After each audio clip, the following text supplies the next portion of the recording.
तर शिवसेनेच्या पक्ष आणि चिन्हाबाबतची सुनावणी सुप्रीम कोर्टामध्ये आज सुद्धा सुरू आहे। कपिल सिब्बल यांचा युक्तिवाद जो आहे तो अगदी थोड्या वेळापूर्वी संपलाय आणि आता ठाकरे गटाकडनं ज्येष्ठ वकील देवदत्त कामत हे उद्धव ठाकरेंची बाजू मांडत आहेत। याच्यानंतर त्यांचा युक्तिवाद जर का आज संपला तर शिंदे गटाकडनं सुद्धा युक्तिवाद आज कोर्टामध्ये सुरू होऊ शकतो। कपिल सिब्बल यांनी चिन्ह गोठवण्याची मागणी जी आहे ती सुप्रीम कोर्टाकडे करत त्यांचा युक्तिवाद संपवलेला आहे। तसंच कपिल सिब्बल यांनी सातत्याने जो युक्तिवाद केला त्याच्यामध्ये इलेक्शन कमिशन म्हणजे निवडणूक आयोगाचे अधिकार आणि त्यांची भूमिका, तसंच राहुल नार्वेकर यांनी जो अपात्रतेच्या बाबत निर्णय दिला त्याच्यावर सुद्धा कपिल सिब्बल यांनी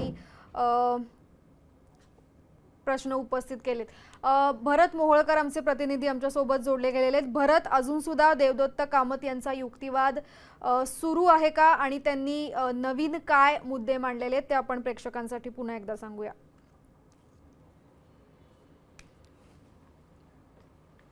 नक्कीच देवदत्त कामत यांनी ज्या पद्धतीने युक्तिवादाला सुरुवात केली तो अत्यंत महत्त्वाचा आहे।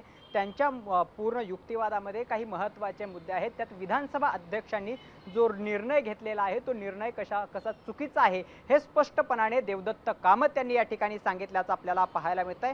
खरं तर देवदत्त कामत यांनी जिथून युक्तिवादाला सुरुवात केली त्यामध्ये काही महत्त्वाचे मुद्दे आहेत। त्यामध्ये त्यांनी असं म्हटलं की आम्ही या आधारावर पुढे गेलो की न्यायालयानं असं मानलं की आमदारांच्या अपात्रतेच्या याचिकांवर झालेला निर्णय चुकीचा होता, तर त्या निष्कर्षाचा थेट निश्चित परिणाम पक्ष आणि चिन्ह या वादावर होईल। हा अत्यंत महत्त्वाचा मुद्दा कपिल सिब्बल माफ करा देवदत्त कामत यांनी उपस्थित केल्याचं सुद्धा पाहायला मिळत होतं। दुसरा महत्त्वाचा मुद्दा देवदत्त कामत यांनी उपस्थित केला।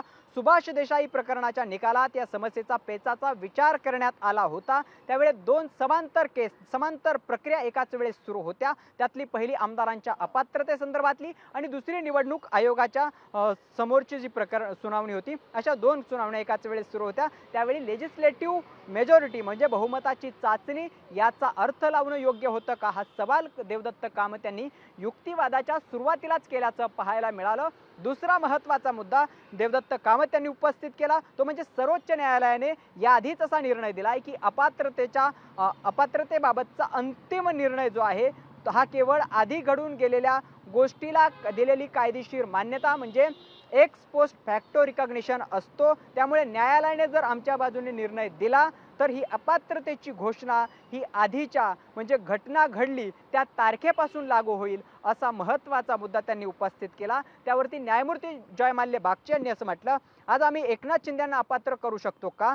अध्यक्षांची भूमिका स्वतःकडे घेऊन तसा निर्णय आम्हाला घेण्याचा अधिकार आहे का, असा सवाल त्यांनी उपस्थित केला। त्यावरती देवदत्त कामत यांनी पुढे असं म्हटलं, आम्ही जेव्हा याचिका SPL दाखल केली होती तेव्हा हा वाद न्यायालयासमोर प्रलंबित होता। जर अध्यक्षांचा निर्णय हा चुकीचा असेल तर अध्यक्ष एका न्यायाधिकरणासारखं म्हणजे ट्रिब्युनल सारखं काम करतात। जर न्यायाधिकरणाने चुकीचा निर्णय दिला असेल तर सुप्रीम कोर्ट त्यावरती ज्युडिशियल रिव्ह्यू घेऊ शकतं आणि तो निर्णय चूक असेल तर ती चूक दुरुस्त करू शकतं। न्यायालय यावर योग्य ते सहकार्य करेल आणि आम्हाला दिलासा देईल, अशी त्यांनी या ठिकाणी आशा बाळगली होती।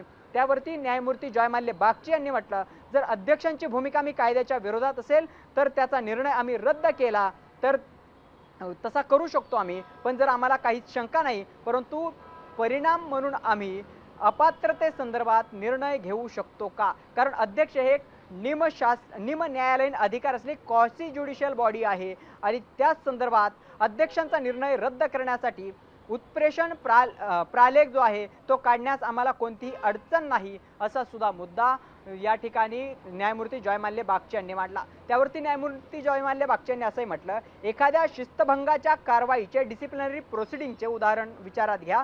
न्यायालय त्यातील शिक्षेचा किंवा कारवाईचा आदेश रद्द करू शकतं परंतु न्यायालय स्वतः नवीन शिक्षा देऊ शकत नाही।